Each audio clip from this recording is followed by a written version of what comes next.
Hi everybody, I put 3 stories on the blog, a few of my favorites over the last week or so. The first one is the Ontario Lottery Gaming Corporation. There's some stories that you just feel strongly about. For me, this was one of them because I was sitting in that press conference and I was thinking that it was really wonderful that this investigation into the OLG was launched by an investigative journalism program, the Fifth Estate. But at the same time, when I was sitting there, I just realized that the culture of questioning politicians is not really there anymore. And I don't know if that's just me dreaming because I grew up wanting to be a journalist and seeing, watching programs like 2020 and 60 Minutes when they really went after people. And I was sitting for an hour while the Minister of Public Infrastructure and Renewal held a 1-hour press conference. And I felt that all of the journalists in the room kept asking the same questions.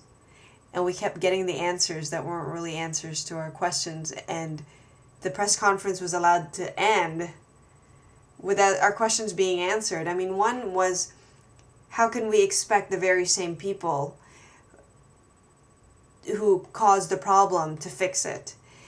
And these are at that press conference, you heard them say over and over again, we feel very strongly about what the ombudsman say. We feel very strongly about getting this fixed and getting it done.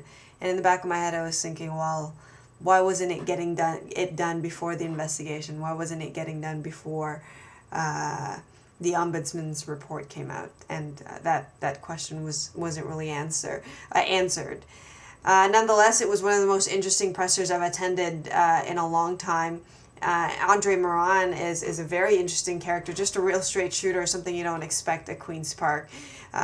He told it like it is, that the OLG was more concerned, cared more about profit than their public duty. And those are things that you don't really hear. You don't really hear from, I find at least, from Queen's Park or politicians. So really interesting presser, really interesting story, and I have bits of what he said, or as much as I could put in my story in the link that I put on the blog. The second one is we got an email from one of our viewers complaining about a building that they lived in, 2777 Kipling Avenue. And it's run down. They sent us pictures, and we went over to look at it, and it was really bad. I mean, leaking pipes, and the parking garage wasn't secured, and all of that. And we actually had a confrontation with the manager. And this is the thing, because I know sometimes people see the camera and we're instantly the bad guys, but it's hard for us to talk to anybody without our cameras rolling, because if somebody says something, you want to be able to capture it. And we got there to ask for an explanation, and instantly we were told to turn off the cameras. But I asked her, would you answer my questions if I turn the camera off? And she just really reacted and didn't want to answer the questions, and she did this, turn off the camera.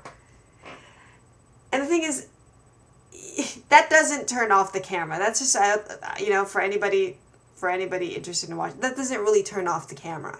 And all you see and all that'll end up on television is that. So anyway, watch the story, see what happens. I don't know why these buildings are allowed to exist. I don't know why nobody keeps tabs on them. And I know that it's not always the building manager's fault, and I know that it's sometimes the residents. We don't know, but it seems that nobody pays attention until it's put on television.